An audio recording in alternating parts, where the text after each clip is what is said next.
Écoutez, d'abord, ce modèle, il est questionné, il est interrogé, mais en même temps, il est salué pour sa solidité et pour la dynamique qu'il a réussi à faire naître. À la fois une dynamique de recherche, d'enseignement, de formation, puis une dynamique d'excellence aussi, parce que franchement, la médecine française, malgré tout ce qu'on dit sur elle, malgré les difficultés que nous rencontrons, malgré les problèmes de financement, reste une médecine de très haute qualité et avec des équipes et une organisation particulièrement performante.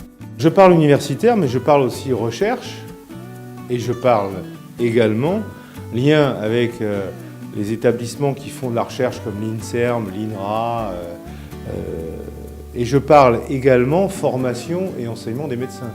Donc l'aspect universitaire, c'est l'enseignement médical, c'est la formation continue des médecins, et chaque médecin formé en France est formé dans un CHU, hospitalo-universitaire. C'est également la formation des professions paramédicales. Nous avons 12 écoles de formation au CHU de Clermont-Ferrand, une sage-femme, une cadre de santé, une infirmière, une aide-soignante est formée également au CHU. Donc du médecin à l'aide-soignante, nous sommes tous formés au CHU.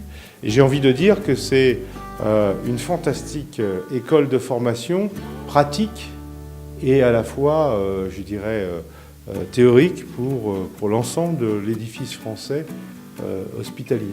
Et donc c'est une particularité tout à fait intéressante. En ce moment, dans l'hôpital français, il y a des interrogations. Je ne sais s'il y a des problèmes, en tout cas il y a des questions à résoudre, il y a des problématiques. Mais franchement, quel est le secteur où il n'y a pas de problématique? Celui qui dit qu'il n'y a pas un questionnement à avoir, celui qui ne doute pas, cesse de travailler. Objectivement, nous les hospitaliers, nous continuons de travailler. Nous continuons de travailler parce que nous assurons les urgences, qui croissent d'année en année, nous assurons la formation, nous assurons l'enseignement, nous assurons la recherche, et encore une fois, la recherche en France est largement portée par les CHU. Donc le modèle de 58, c'est ça, c'est l'assemblage entre la recherche, l'enseignement, la formation, le travail clinique, les urgences, les soins. Les soins augmentent en termes de quantité, ils baissent en termes de recettes et en termes de tarification. Peut-être qu'un des problèmes procède de là. Mais tous les problèmes ne procèdent pas de cette équation difficile à résoudre.